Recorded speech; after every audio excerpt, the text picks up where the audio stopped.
ఒక ఊర్లో ఒక పిల్లడు ఉన్నాడంట. ఆ పిల్లవాడు చిన్నవాడంట. వాళ్ళ ఇంట్లో 6 మంది పిల్లలంట.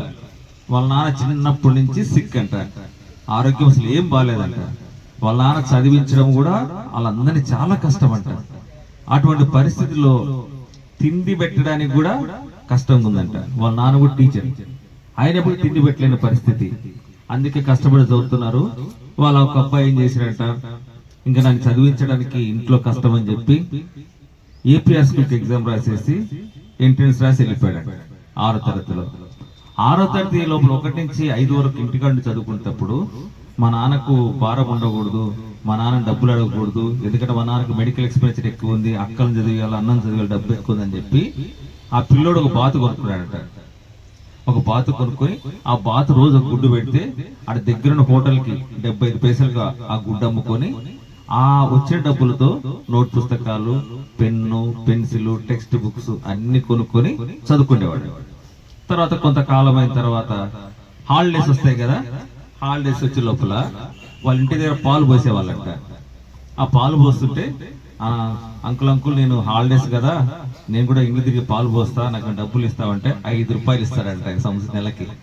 అంటే అప్పుడు ఏం చేశాడంటే ఆ పిల్లడు చేతికి 4 క్యాన్లు ఇస్తారు కదా పట్టుకొని, పొద్దున్నే పల్లెటూరులో కుక్కలు ఉంటాయి కదా, అందుకని చెప్పి ఒక చేత కట్టెపట్టుకొని ఆ పాల డబ్బాలు తీసుకొని ప్రతి ఇంటికి హాలిడేస్ లో పోస్తే ఆ నెలంతరికి 5 రూపాయలు ఇచ్చేట. ఆ 5 రూపాయలు తీసుకొని హాస్టల్కి వెళ్ళిపోయాడు. హాస్టల్లో ఖర్చులు ఉంటాయి కదా, సోప్ షుగర్. ఇలాగ అబ్బాయి చదువుకుంటూ 7th క్లాస్కి వెళ్ళాడంట. 7th క్లాస్ పోయిన తర్వాత ఇంట్లో కష్టాలన్నీ బాగా మనసులో గుర్తున్నాయి. మా నాన్న చదివించడమే కష్టంగా ఉంది. మా నాన్నకు వచ్చే జీతము అప్పుడులో 3,000 రూపాయలు, 3,000 రూపాయలు 2,000 రూపాయలు మెడికల్ ఎక్స్పెండిచర్, 1000 రూపాయలతో ఇల్లు గడవాలి, రెంట్ కట్టుకోవాలి, మాకు ఫీజులు కట్టాలి, మాకు భోజనం పెట్టాలి. ఇన్ని కష్టాలు ఉన్నాయి. అందుకని ఆ పిల్లడు అవన్నీ గుర్తించి ఏం చేశాడంటే 7th క్లాస్ లో బాగా చదివి, అప్పుడు తెలుగు విజ్ఞాన పారితోషికం అని ఒక డబ్బు ఇచ్చేవాళ్ళంట. కష్టపడి చదివి ఆ టాప్ 100లో వచ్చిన వాళ్ళకు అది ఇస్తారు. ఆ 100 మందిలో ఒక పిల్లవాడై 500 రూపాయలు నెలకు స్కాలర్షిప్ వస్తుందంట. వాళ్ళ నాన్న బాగాలేదని వాళ్ళమ్మ ఎక్కువ కేర్ తీసుకుంటదంట, దూరంగా ఉన్నాడు హాస్టల్ అని చెప్పి.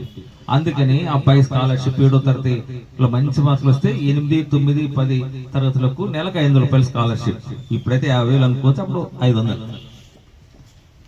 ఆ ఫస్ట్ 500 తీసుకుని ఏం చేశాడు తెలుసా అబ్బాయి, వాళ్ళ మమ్మీకి ఒక మంచి పట్టు చీర కొనిచ్చాడంట.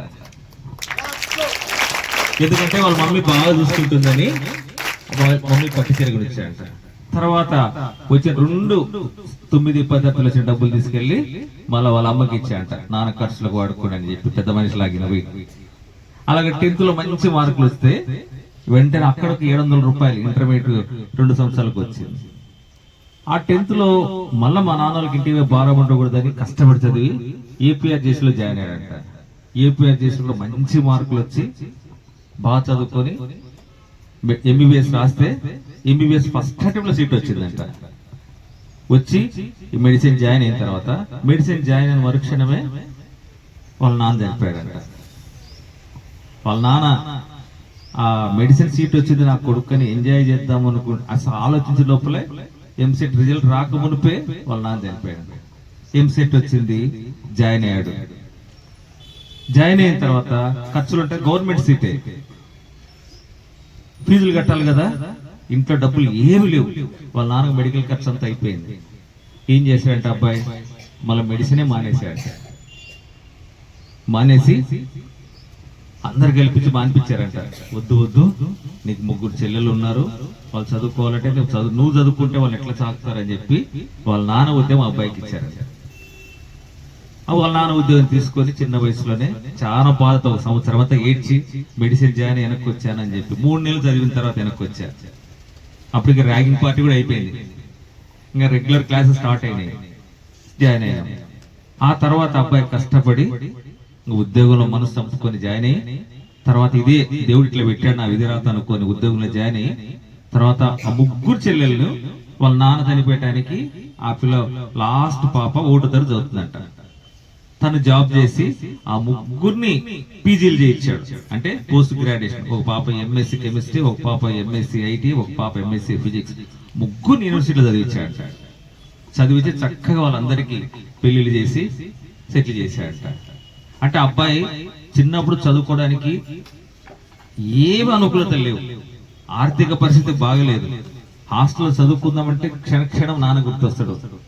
రాత్రి పూటలు అప్పుడు మా నాన్నకు బాగలేకపోతే ఆ పల్లెటూరులో ఆ పిల్లవాడు తెలిసిన అంకుల్ ఇంటికి పోయేది, మా డాడీకి బాగాలేదు రండి అంటే పరిగెత్తుకుంటూ వస్తుంది. వాళ్ళంతా వచ్చే లోపల దూరం నుంచి ఇంట్లో ఏమన్నా ఏడుపు చావు కేకల ఏడుస్తున్నారేమో అని చనిపోయాడేమో అని చెప్పి అట్లాంటి వాతావరణంతో 1 సంవత్సరం రోజులు చూశాడు.